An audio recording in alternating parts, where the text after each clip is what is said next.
everyone to the lecture 21 of week 7. In the previous lecture, we have talked about primarily flood extremes which happen in northern India and southern Indian region. Then we have talked about drought, which is millennium drought in Australia. We have also talked about these extreme events, case studies, and primary, primary governing factors. What are the meteorological or human induced or climate change induced factors which has played a significant role on amplifying these situations. And then we have also talked about what could be the future, the lesson we have learned from these different extreme events, so that if similar magnitude or similar frequency of the events will occur in any different parts of the country or any part of the world, so that we have better management and plans, because we have already seen these events and we have also seen the damage caused by these events as well. Then we have also talked about what could be the policy implications or policy suggestions. We have also talked about what kind of the technological interventions we can do, or what in the case of, let's say, flood. We have also discussed about different types of structural and non-structural solutions, so that we can at least lower down the impact of flood events in the different parts of the world as well. So, in the today's lecture we will primarily talk about heat wave. So, this is another type of extreme events which we will primarily focus on the 2022 heat wave across northern and central Indian region. We will talk about causes, impacts, and adaptation strategies. So, heat wave is also a byproduct of of climate change, because when we see that there is a rise in the temperature as well as the higher wind velocities, we observed a significant amount of these heat wave occurrences across different parts of the world as well. So, in this figure you can see that these are the 2022 pattern, and it can see that there are several regions where the warming was more than the average values, and therefore a very significant portion of the region was covered because of the warming conditions of surface temperature, and that is the primary cause of these heat waves in these particular region. So, in this lecture we will primarily talk about understanding the meteorological factors behind 2022 heat wave events across India. We will also examine the socio-economic and environmental impacts caused by these heat events. We will also analyze response strategies and adaptation measures, and then towards the end of this lecture we will also discuss about role of climate change in increasing heat wave intensity. For example, what is going to happen in future time steps as well. So, what is exactly heat wave? As we have already discussed in the previous classes, that heat waves where temperature exceeded certain threshold values, 45 degree, 48 degree, something like that, or 95 degree, 95 percentile, 90th percentile, like that. If the temperature crosses that particular threshold and remains for that particular level for multiple days, multiple hours, that is we call the total duration of the heat wave. And the maximum temperature which goes beyond that particular threshold is called the intensity of the heat wave, and the total amount of the increase amount we can call, let's say, how much magnitude or total magnitude of the heat waves in that particular, or average magnitude of the heat wave in that particular regions, like that. In 2022, during March and May, generally is considered as a pre-monsoon period, and this is the summer monsoon, months, where we have a very high amount of magnitude of temperature we see. But during 2022, the temperature has been crossed as a very significant point. For example, in many areas we have observed more than 45 degree temperature for many days. That was the primary reason behind very significant cause of the heat wave across northern and western Indian regions like that. For example, if you look at different cities, all these cities were crossed above 45 degree. The one cities like in Banda in UP, where we observed 47.2 degree centigrade temperature, almost close to 50 degree, as well as if you look at Delhi in 15th May of 2022, the temperature were recorded as 49.2 degree centigrade. Several locations in Rajasthan, western part of the country, we have also observed temperature has been crossed above 48 degree for multiple days, and that is why it shows that a severity of these heat wave events in 2022. What are the regions were affected? Northern, central India, Rajasthan, Punjab, Delhi, Uttar Pradesh, Madhya Pradesh and Maharashtra. So, why this event is important? Because one thing is very clear from here, that the severity level was very high, because it has crossed 45-46 degree in multiple places. That is what call the severity of this particular heat wave events were very significantly high. As well as if you look at this particular map, it shows that not a particular part of Indian region was affected, but a significant portion, almost all the northern and western part of the Indian country is basically affected by this particular heat wave event, which suggests that a large area was covered, and if the large area was covered, there is a higher chances of economical losses, socio-economic impacts and agricultural failures, etc. So, that is the way this particular heat wave event was considered to be one of the worst affected heat waves in the history of India, and particularly for the northern and central part of India as well.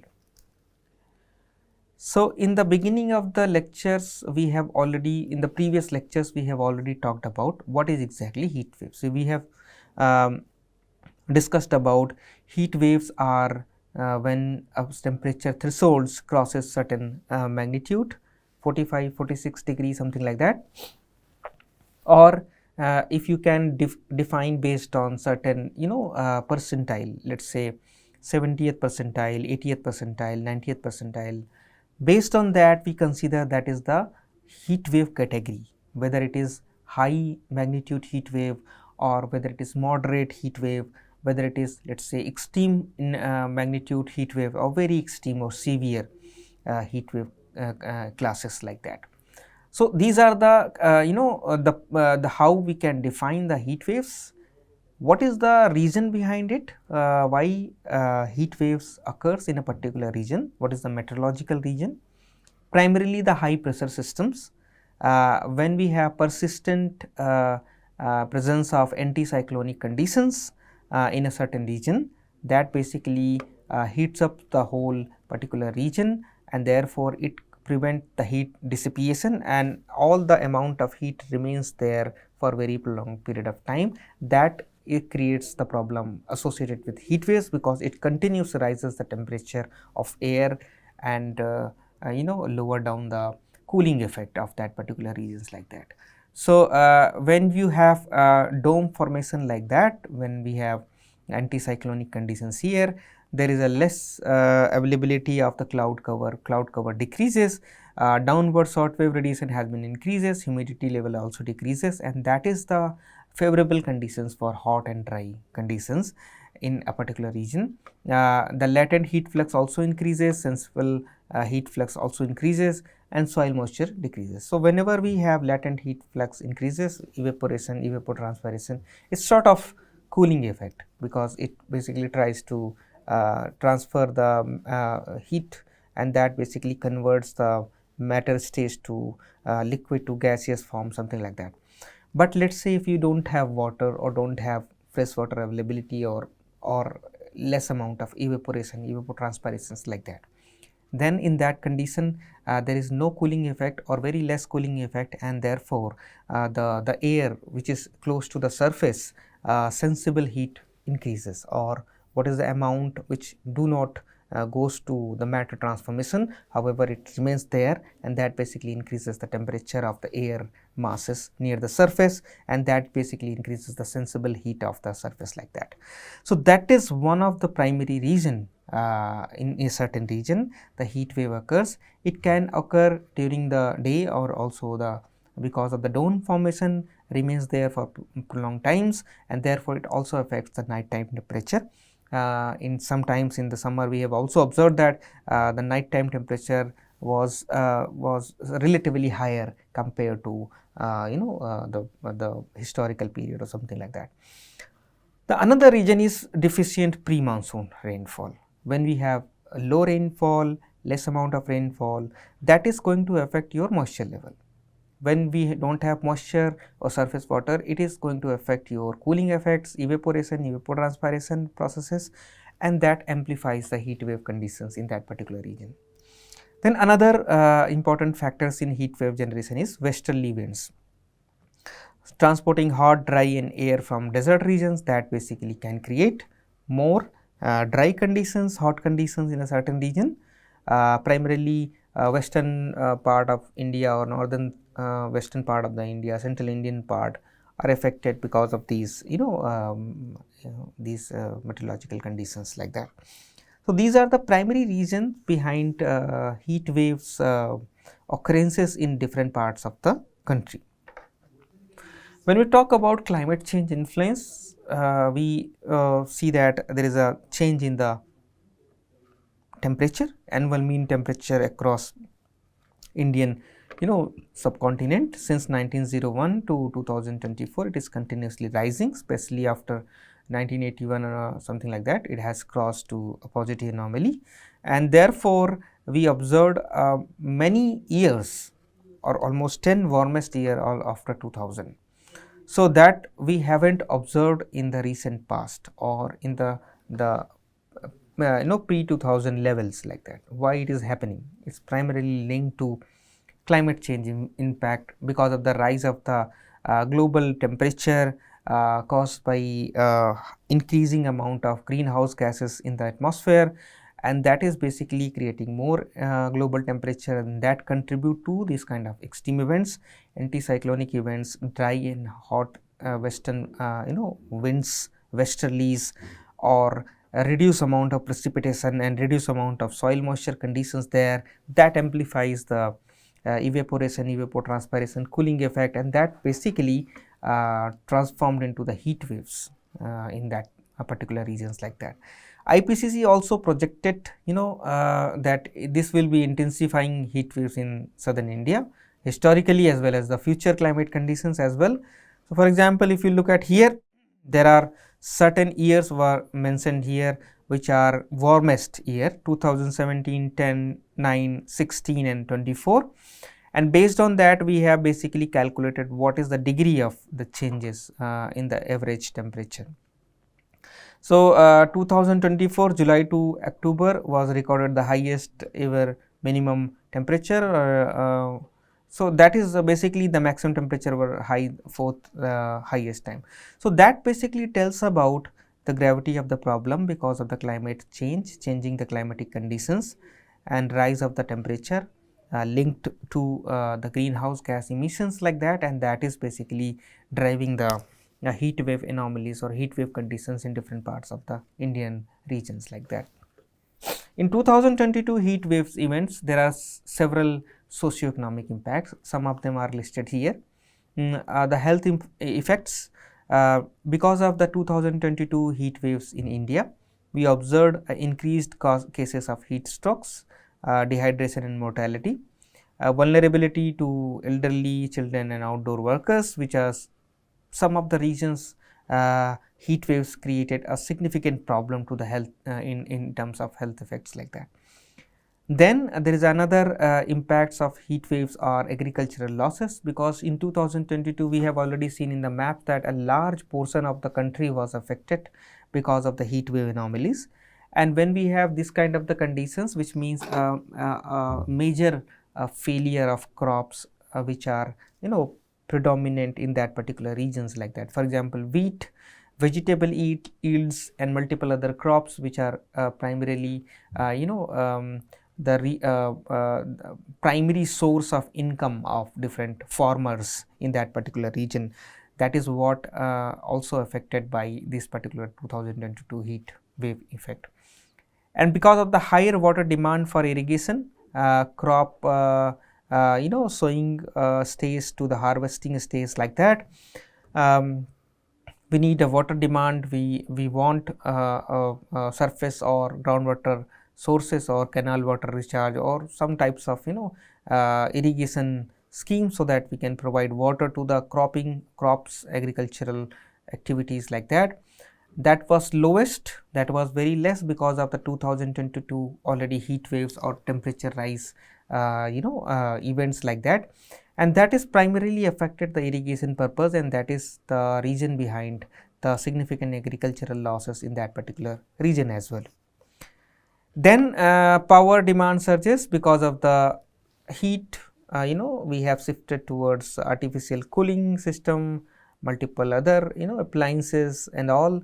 So that basically increases the demands of power in different parts of the world, different parts of the country as well. That increase electricity consumption for cooling, power outage in several states due to grid stress because of the high temperature, high heat wave conditions like that. So that is one of the another socioeconomic impact of power demand surge, power demand failure because of the heat waves in our different parts of the country as well, which is why because happening because because of the heat wave conditions, and these infrastructure do not support or do not are not work very well with that particular types of conditions like that. So that is some of the regions which has a significant impact on the socio-economy of the country because of this particular heat waves event. Then there is another impact of heat waves, which is primarily we are talking about recently, is called urban heat island effect. Whenever the heat wave effect heat wave occurs, it covers all the regions, rural, urban, everything. But when you are talking about the urban clusters, these are the one which are experienced significant damages or socioeconomic impacts caused by these particular heat wave events relatively, because cities are experiencing higher temperature than surrounding rural areas. Why? Because lots of green spaces, forest covers or tree canopy has been already reduced. Already we have removed it for multiple types of building constructions, multiple types of land use, land cover change, urban settlement, or different types of that is basically we have removed it. And then when we have removed it, these green spaces or vegetation covers, it directly impacts your solar radiation absorption and reflection phenomena, and in other words it is called albedo. So when you change the albedo of the surface because of the increasing construction of the cities, urban clusters, concrete structures like that, it is somehow impact the solar radiation absorption capacity in that particular region, and that is basically can re-radiate the longer wave form of the energy to the atmosphere, and that basically trapped by the greenhouse gases or some sort of atmospheric circulations there, and that is basically can create further impact on the temperature rise of these particular regions. So why we call urban heat island effect? Because of these concrete structures, we trap more heat compared to the neighboring regions like that, and therefore it forms a sort of island. When you see these maps in let us say temperature profile, we see that there are clusters which are very high in the temperature, and there is a neighboring regions which are not that much high. So this is forming a kind of island in that data set. That is what we call urban heat island effect, which is basically primarily linked to the concrete structures, lack of green spaces and vehicular emissions like that. What is the example? Delhi, for example, recorded nighttime temperature 5 degree higher than the nearby rural areas, primarily because of the heat waves and this urban heat island effect. You can also see this is the map, and you can see the daytime and nighttime temperature of the Delhi. You can compare the area which are basically concrete or the urban settlements, and the area which are basically rural areas are behaving completely differently in terms of temperature.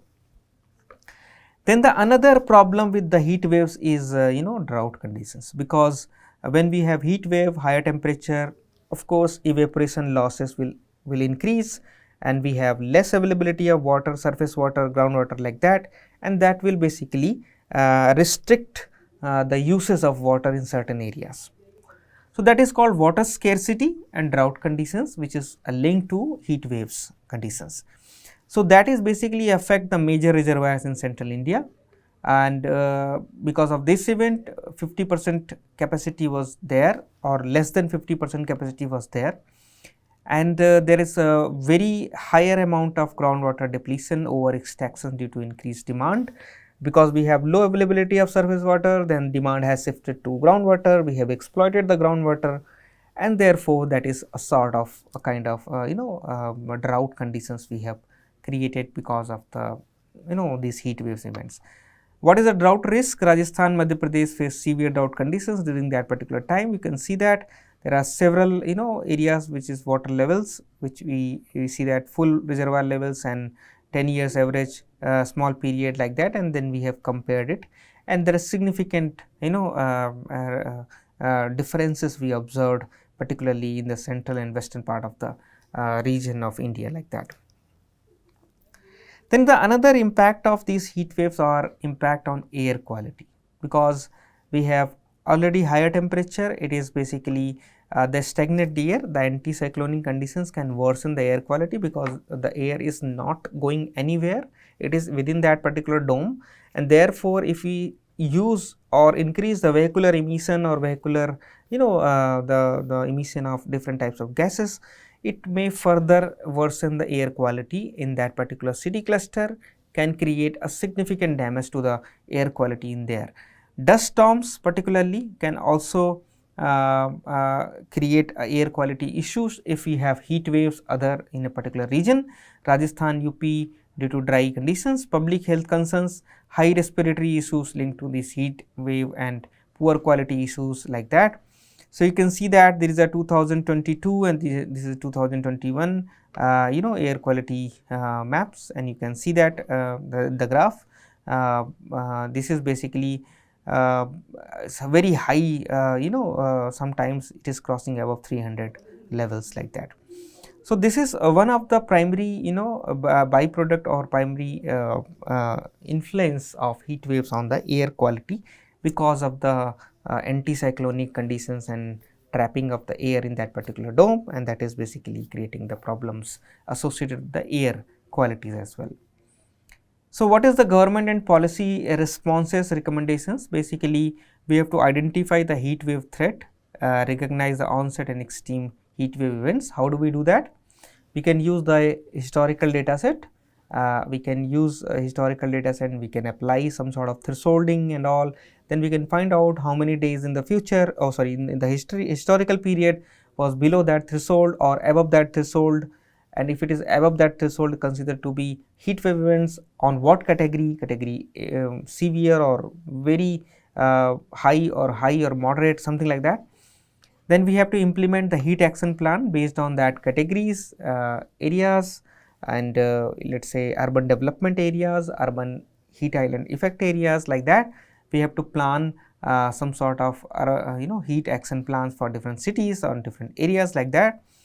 We have to also launch public awareness campaign, because when we have lower availability of water, it is going to affect the water sanitation and water related issues there. And when we have less amount of water, we have to also aware to the public that we have to utilize this water very intelligent way, so that we can we can save, we cannot use these water for unnecessary purposes like that. And for also heat waves, because it creates significant damage to the health effect or respiratory problems and all, we have to also aware to the public that what could be the potential problems which are associated with these kind of heat waves events also. Then we have also think about enhancing the infrastructure measures.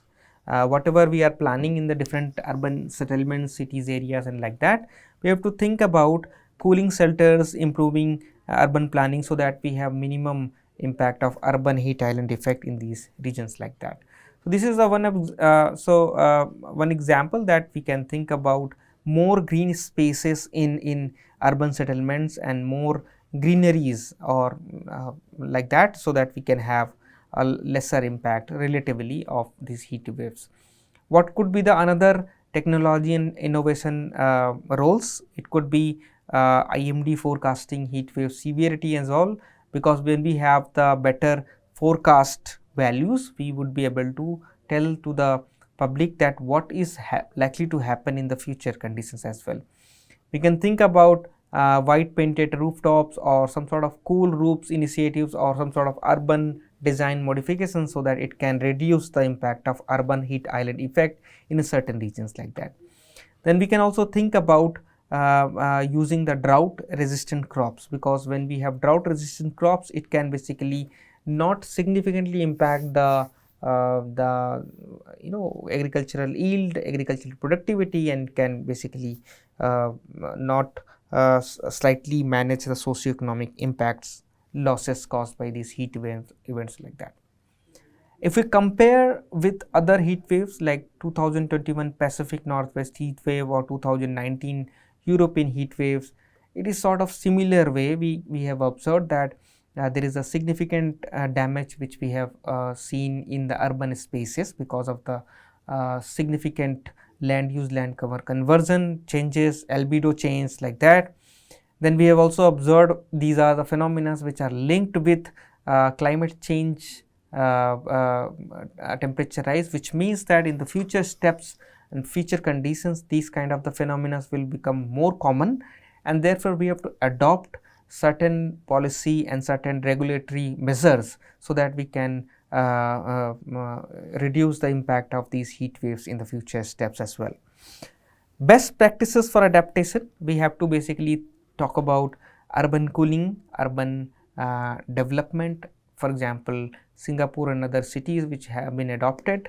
Water conservation efforts, for example, there are several cities in Australia where we have already water scarce conditions, less water availability, they are fighting, they are using that conservation so that they can reduce or reuse the water, so that they can rely upon not to use unnecessary surface water or these water for different purposes like that.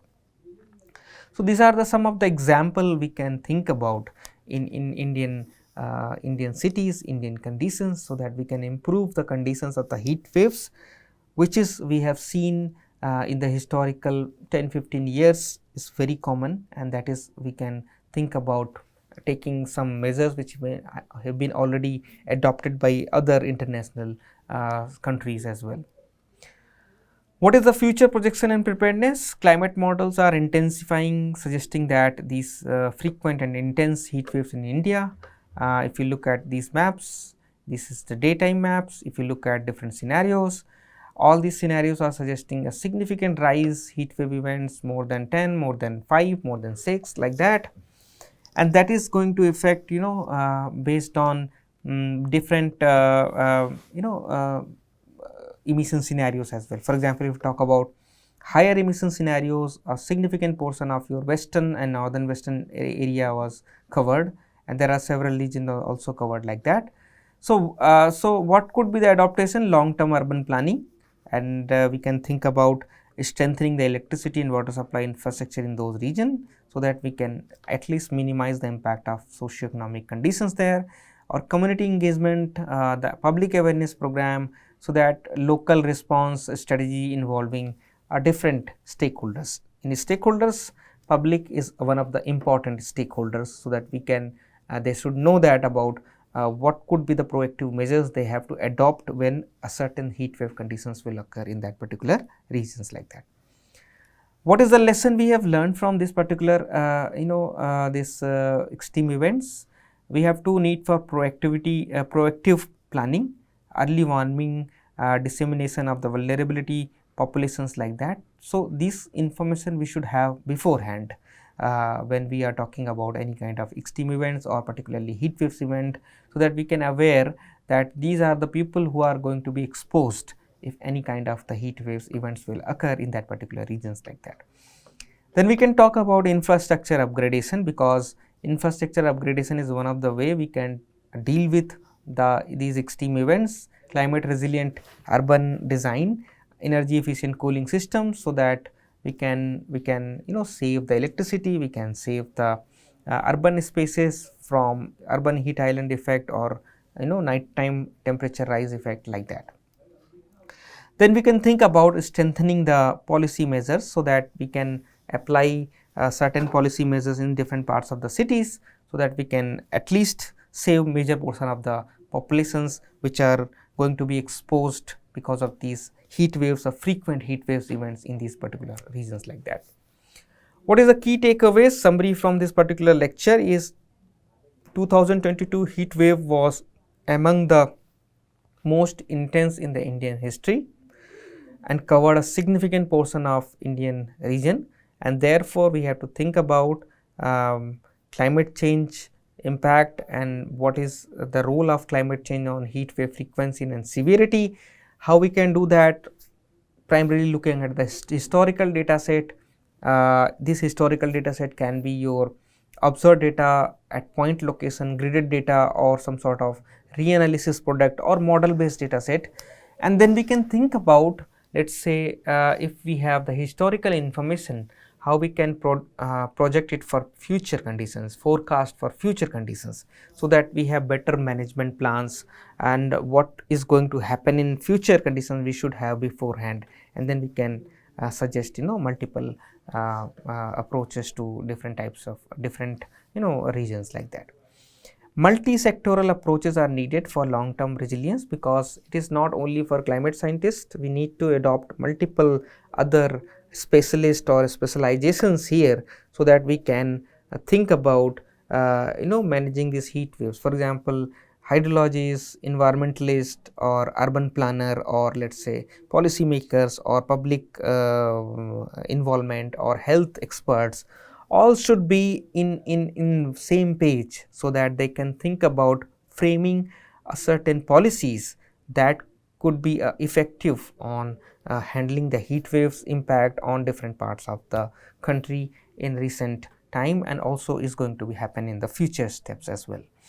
So, this is the overall takeaways which we can learn from this particular case study, and that is I think this will be helpful for better management of heat waves. In the next lecture, we will talk about the summary of week 7 with assignment, and then we will also talk about let us say how what we have so far learned from this particular week, and how we can apply all this theory in a particular example, so that we can understand better about these extreme events like that. And thank you so much for your attention.